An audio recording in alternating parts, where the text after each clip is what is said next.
speed, there was intention, urgency, purpose, but no awareness of what the next moment held. Right now, you are choosing places that makes your heart uncomfortable and staying anyway. You are watching, listening, scrolling, even while something inside you says, this is not where you should be. Right now, boundaries exist, but they feel distant. They no longer stop you. They no longer slow you down. You are repeating the same actions until they feel harmless, until your heart reacts less, until silence replaces resistance. Right now, sin does not feel heavy. It feels familiar, and that familiarity is changing you. You notice the quiet inside, not peace, absence.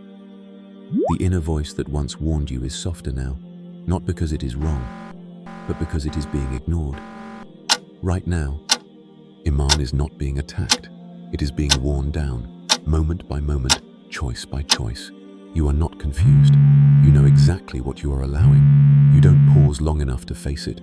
Right now, you are standing still in something you were meant to step away from. And while nothing feels dramatic, everything inside is shifting. This moment, this exact moment, this is where Iman is being lost quietly, without noise, without realization.